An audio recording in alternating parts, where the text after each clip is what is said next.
কি ভাবছেন যে একটু গল্প নিয়েই শুধু আসছি প্রেমের কাহিনী বলতে? না, যেটা ভাবতেছেন সেটাই নিয়ে আসছি।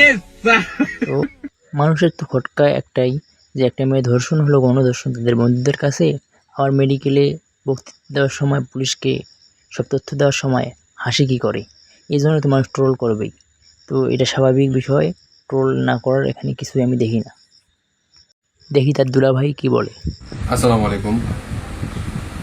ঠাকুরগাঁওয়ের আলোচিত গণধর্ষণের বিষয়টা নিয়ে খুব ট্রল হচ্ছে ফেসবুকে।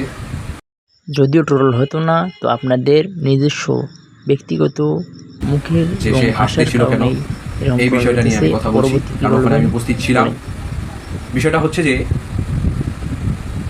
তাকে পুলিশ নিয়ে আসার পরে সে গুরুতর অসুস্থ ছিল এবং তৎক্ষণাৎ চিকিৎসার মাধ্যমে একটু সুস্থ হয়েছে এবং তার উপরে যে অমানসিক নির্যাতনটা গেছে, এ কারণে তার মন খারাপ ছিল, যার কারণে তাকে ওখানে হাসানোর চেষ্টা করা হাসানোর চেষ্টা করা হয়েছিল আর সেও হেসে দিল। তো ব্যাপারটা কিরকম ভিন্ন হয়ে গেল না? ছিল এবং একজন সাংবাদিকও তাকে হাসানোর চেষ্টা করেছে এইভাবে যে, ভাগিনী তুমি ভুলভাল কিছু আবার বলিও না, নাহলে কিন্তু মাইর খাবা। কিছু কিছু বিষয় এত ফানি হয়ে যায় যে ট্রোল করা ছাড়া মানুষের কোনো উপায় থাকে না। তবু একটা বিদ্রূপ বিষয় যে ট্রোল করাটা ঠিক না। মানুষের যার উপর দিয়ে যেটা অবস্থিত, যে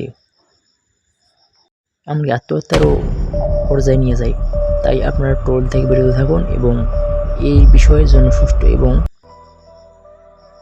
ভবিষ্যতে যেন এরকম না হয় সে গঠনমূলক কমেন্ট করুন এবং সরকারের কাছে এর সুষ্ঠুমূলক বিচার দাবি করুন।